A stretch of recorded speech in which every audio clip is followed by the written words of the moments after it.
মহাকুম্ভে মনি অমাবস্যার দিন স্নান করতে গিয়েই ভয়াবহ বিপর্যয়ের মুখোমুখি হয়েছেন বহু মানুষ। পদপিষ্ট হয়ে না ফেরার দেশে চলে গিয়েছেন অন্তত ৩০ জন। শুধু তাই নয়, গুরুতর জখম অবস্থা প্রায় ৭০ জনের। বিশ্বের সবচেয়ে বড় ধর্মীয় মেলায় এমন বিপর্যয় ঘটতেই মহাকুম্ভের নানা ব্যবস্থাপনা নিয়ে হাজারো প্রশ্ন উঠতে শুরু করেছে। তাই এবার পুরো পরিকল্পনায় বদলে দিলেন উত্তরপ্রদেশের মুখ্যমন্ত্রী যোগী আদিত্যনাথ। এক কথায় বলা যায়, মহাকুম্ভের প্রায় সব নিয়মই পাল্টে গেল।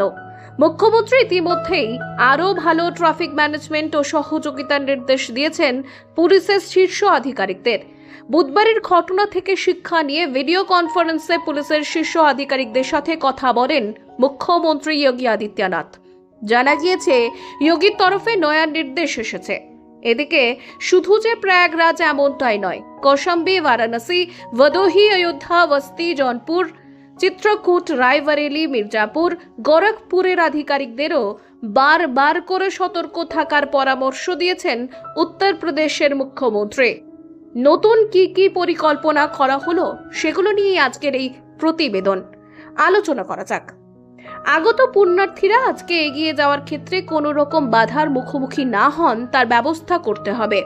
কোথাও অযথা ভিড় বা জমায়েত যাতে না হয়, সেদিকে খেয়াল রাখতে হবে। পাশাপাশি রাস্তাতেও যাতে যানজট না হয়, সেটা নিশ্চিত করারও নির্দেশ দেওয়া হয়েছে। যোগী আদিত্যনাথের কথায়, ভিড় সামাল দেওয়ার জন্য বর্ডার পয়েন্টগুলিতে হোল্ডিং এরিয়া তৈরির দরকার। এমনকি পুণ্য স্নান করে ফেরার পথে যাতে কোনো রকম বাধার সম্মুখীন হতে না হয়, সেই বিষয়টিও খেয়াল রাখতে হবে। রাস্তার ধারে যারা দোকান বসিয়েছেন, তাদের ফাঁকা জায়গায় স্থানান্তরিত করতে নির্দেশ দিয়েছেন তিনি। পুলিশ অফিসারদের পেট্রোলিং বাড়ানোর নির্দেশ দেওয়া হয়েছে, যাতে কোনোভাবেই অযোধ্যা প্রয়াগরাজ, কানপুর প্রয়াগরাজ, ফতেহপুর প্রয়াগরাজ, লখনৌ প্রতাপগড় প্রয়াগরাজ ও বারাণসী প্রয়াগরাজের মতো গুরুত্বপূর্ণ রুট বন্ধ না হয়। খাবার ও জলের যথাযথ ব্যবস্থা রাখতে হবে। থাকবে না কোনো ভেহিকল জোন। বাতিল করা হয়েছে ভিভিআইপি পাস। আগে পুণ্যার্থীরা যাতায়াত করার জন্য কচ্ছপ দ্বার ব্যবহার করছিল। এবার মেলায় প্রবেশ এবং বেরোনোর জন্য আলাদা ওয়ান ওয়ে রাস্তা তৈরি করা হলো।